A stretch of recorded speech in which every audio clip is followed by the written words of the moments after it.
What's up, guys, and welcome to another episode of the Look Key Show. Whoa, whoa, whoa. The real ones who support. Get your class up, we gon' light it up like here we go. Oh, oh, oh. This one is for the folk who want to stand the toast. Y'all, today I have a very special guest. I have a brother. I have a friend. Yeah. I got so many things wrapped up in one. A prayer warrior, a black activist. Come on, I got a king. I got royalty. On set, guys. Mr. Devon Norman, y'all. Oh my God. How are you, Devon? I'm good. How you been? I've been good. Mr. Busy, y'all. This guy is booked and busy, guy. He's all over traveling, Louisiana, other states, making a move. So, Devon, tell the people a little bit about yourself. Who is Devon Norman? Yeah, Who are you? My name is Devon Norman. I'm an activist here in Lafayette, of course, as you know. I'm also a minister of the gospel. Hey! You know. Preacher! So, yes, I'm a preacher. Okay. You know, finally embracing that calling on my life. Yeah. I'm also an actor, you know. Okay. Y'all, the Juneteenth play was amazing production. Oh my God, it was amazing. So that was like my debut back to on the stage. So I'm back on the stage. Yeah. I'm just letting y'all know. So okay. I'm here to stay, and you know I'm really just a servant. Honestly. Yeah. Like, I love that. Wherever I'm needed, in whatever capacity, if I don't know, I'm going to find the information, right, and learn it and execute it. Yeah, I love that. So tell me about what made you decide to get into being an activist. What pushed you to get involved so deeply into the community? So just growing up, you know, I've always been involved in the community. When I went to JW Falk in MP Boston. I met a teacher named Miss Jennifer Miller Frank, who, you know, pushed me into drama. She was my drama teacher, and I did a play called I Have a Dream. Oh, and wow! I played That sounds King. Wow. Okay, very fitting for you. Okay. So, and ironically enough, I was very shy as a kid. Really? Yes, I was like, sometimes still have social anxiety. See, I can't see that. I don't believe it. I don't believe it. Yeah, but wow. Like, just engaging with people in public. Yeah. Just in general, like, you know, every day I leave the house, it's a success because you know I battle with that on the inside. Wow. But going through that class and being around her and people like her and like Mr. Augustus, who taught us about our history and who taught us about our blackness and made us aware. Wow. And then many people may remember when MP Moss was shut down. I remember that. You know, there was issues with mold, but a lot of people said that was a political thing, right? Oh, really? Yeah, because they wanted to gentrify the school. Essentially, they had built this new school. Black kids were now in it, and the grades were suffering, and so they wanted a reason to shut it down. And so I was part of that group of young kids who had to be displaced because they shut the school down. Wow! And so that was our very first form of activism when we, you know, we did some things at the school. Yeah. To let them know. So we remember. Right. And then just going forward, I can remember Miss Miller. She taught us through our acting and through our art to express our blackness. And then I went to Lafayette High. Complete culture shock. Yeah, I bet. Yes, complete culture shock, but it was good for me. I was in the Performing Arts Academy. So you've been in the field of acting for quite some time now. Okay. Yes, definitely. Since I was a kid, really. Wow. And that is what made me and prepared me for the public speaking and you know, being able to articulate and express my feelings and how you're really good at, by the way. Thank you, I appreciate that. But it was them. Because otherwise, and then also going to Lafayette High and understanding diversity and being a part of theater, which is different than drama, right? Yeah. Oh yeah, a big difference. And being in the Performing Arts Academy with choir and you know, learning how to express that gift as well. I appreciate my teachers, Miss Greffy and Blaine Pelche, for teaching me what they taught me there as well. Right. And then we got to travel. Wow. You know, we traveled to Chicago with the Festival of Golds competition with choir. Won nationally. Okay, winner. Okay. Yes, the national at Orchestra Hall. Oh wow. In Chicago. Okay, that's amazing. And competed and won. We had the audacity to actually go and sing one of the judges' songs that he composed for his mother. Wow, and y'all killed it, I'm sure. Yeah, and the man cried. Really? So that's why y'all won that, because y'all came and shut it down. Exactly. Oh, that's amazing. And you know, it just goes to show how much talent we have here in Louisiana that just goes unnoticed. So much, y'all. Yeah. Wow. So I see you got, what it is, Village 337. Tell us about that. Yes. His organization. Yes, yes. So I am the president of the Village 337. Yeah. Which is a civil rights organization. Okay. A nonprofit here in Lafayette, Louisiana. And of course, 337. Yeah. We are concerned about the entire 337. Yeah. And ironically enough, as people have tried to shut us down, the state of Louisiana has called on us. So we are really considered state activists here in the state of Louisiana. Wow, that's amazing.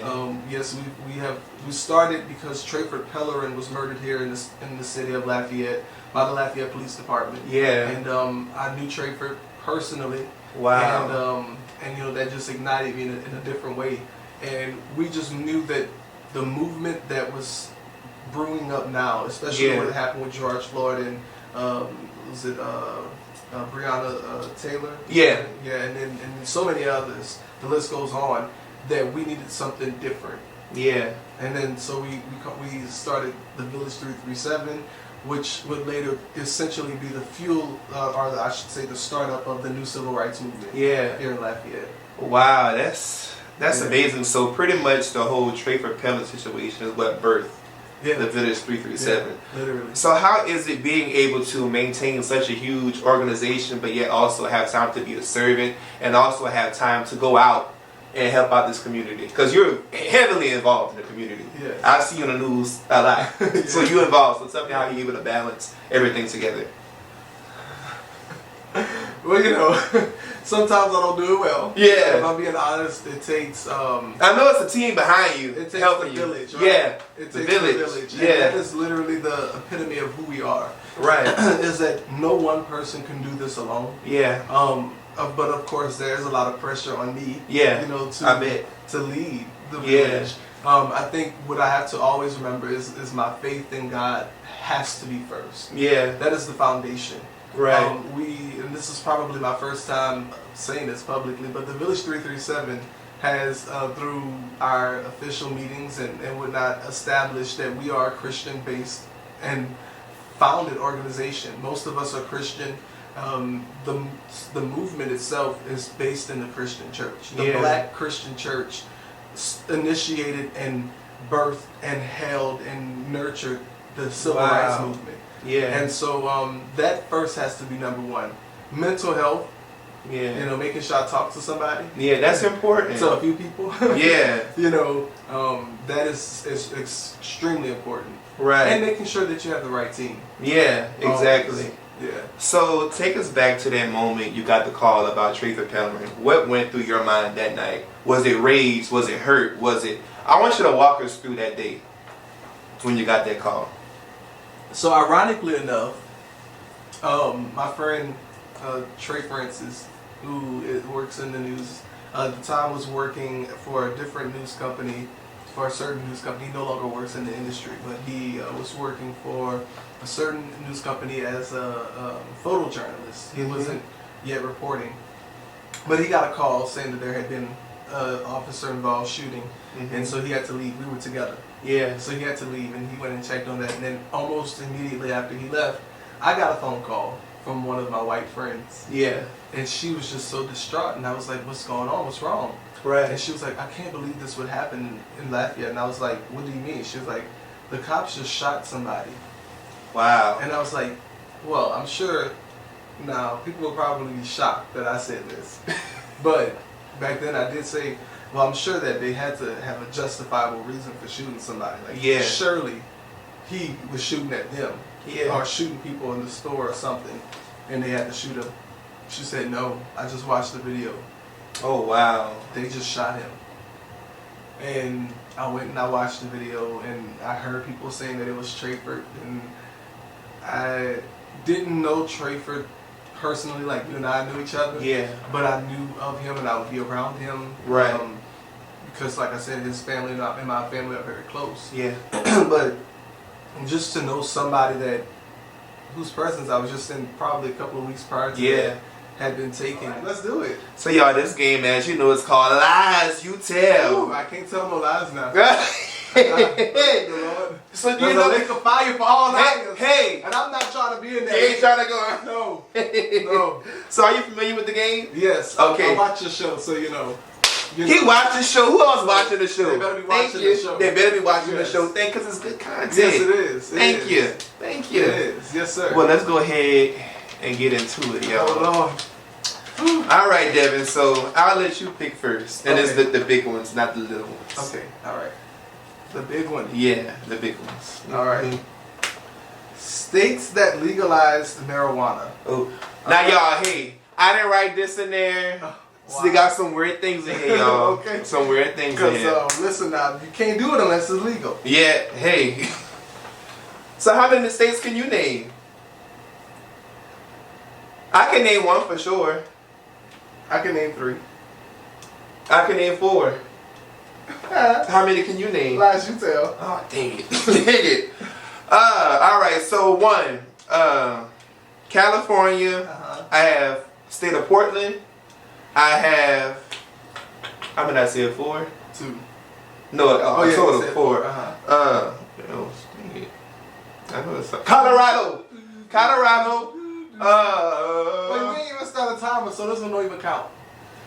I don't know. Dang it. Oh, you don't even know, so... No. So, here's the embarrassing truth. Whenever I was younger, I used to go in a neighborhood, me and my cousin, and we used to go pick up people's flowers out their flower beds and rake their flower beds for fun. Every weekend, we'll go out at about 2 o'clock in the morning and go ruin people's flower beds.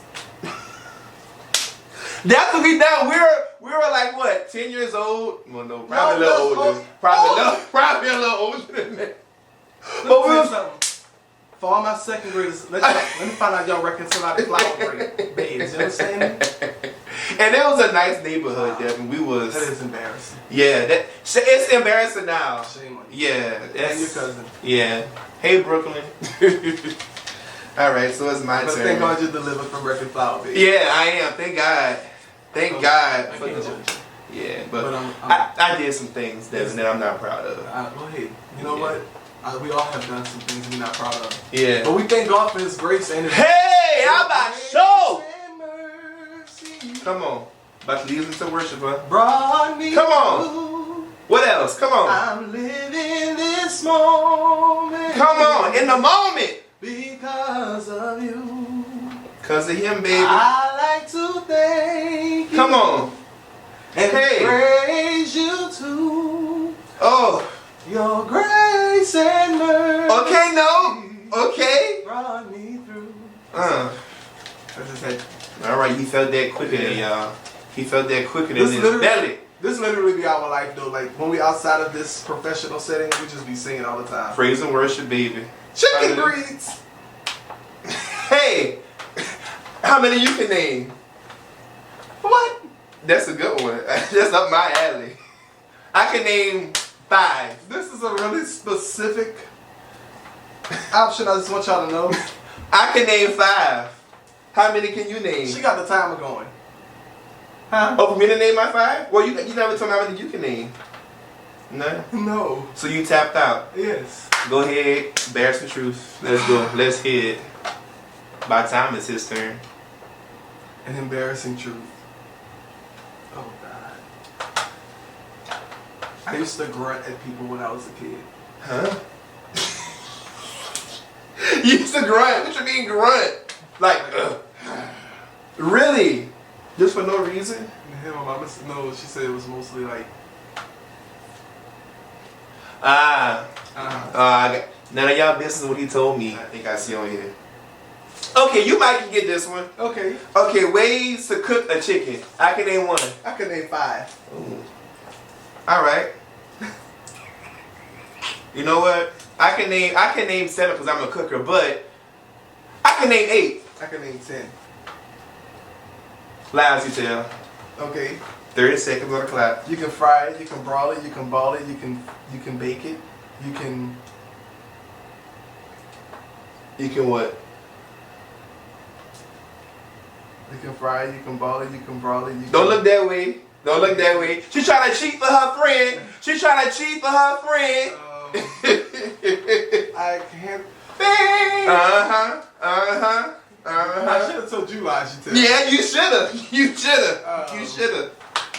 What else can you do with a chicken? TikTok. That's a rap, baby. Go ahead, spill the beans. TikTok. We gotta do a TikTok. Yeah, okay. We do. And another embarrassing truth. Yeah. Oh, how can I top that one?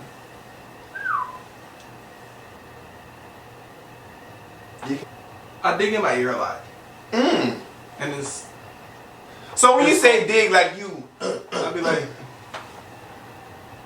You dig into where you pretty much having the eargasm, where your eyes roll back in your head. Yeah. Did y'all see? I was like. But that's the face I have as well. And sometimes your jaw drop. And I also give me. Yeah. And like I would literally, like I would roll it. I'ma just do it. I would do like this, right? Like, and you roll like a twister, huh? And you're getting that. I do the same thing, but I use toilet paper instead. But you see, this harder. See, that some people does break. Actors who can sing. I can name 5. I can name 7. I can name 10. I can name 15. Lies you tell. Okay. Are you gonna start naming? Don't think about it. Forgot about that time. Beyonce. Go ahead. Okay, Beyonce, Tiana Taylor, Tyler Perry. I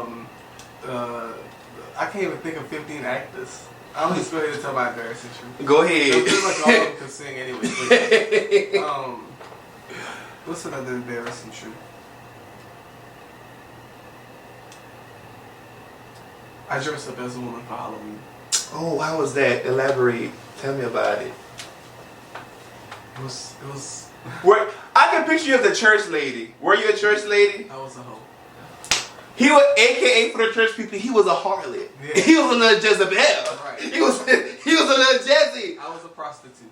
Wow. Yeah. So how was the outfit? You had on a little mini skirt. What you had on? It was pink. Hot pink? It was a hot pink skirt and top. It was really like giving like housemaid, stimpy housemaid vibes. Wow. Yeah. Very seductive, I'm sure. Yeah. That was back in my younger days. Oh, wow. Yeah. Well, thank God for deliverance. Hey, won't he do it? Yeah. He said he would. Hey, hallelujah. But Devon, thank you so much for coming on the Look Key Show. Alright, Devon, it was fun. This is probably my best interview so far. Wow. The best. I enjoyed our time together. It was an amazing episode. Yes, it was lit. I love it. So I need one favor. Yes. I would like you to look into the camera, and I want you to say whatever comes to your stomach with. Wow. Whether it be an encouraging word, whether it be whatever you want to say, I want you to go ahead and say it. Okay. I want to say to whoever may be watching at this time that there is right now in our community, in our world, this disconnect in communication between generations. And I believe that it's important for us to be able to come together, to listen to one another, and to be in a space of just being able to receive one another. Especially for those of us who happen to be black, there has always been an attack on the family unit. And so the family is made up of multi-generational individuals, and we have to be able to come together in these trying times. Otherwise, all of what we do as influencers, as organizers, as community leaders, as singers, as actors, as activists, whatever you may be, but especially those of us who are concerned about the souls of people, it would be in vain if we continue to meet up and have these church meetings and have all of these revivals and have all of these services, and we're not putting the family back together. Come on. Our family unit is under attack, and it's up to us to restore it and to take back what has been lost. The Bible says the kingdom suffered violence, but the violence was taken by force. Let's get that force, y'all. Yes. Thank y'all so much for stopping by to check out the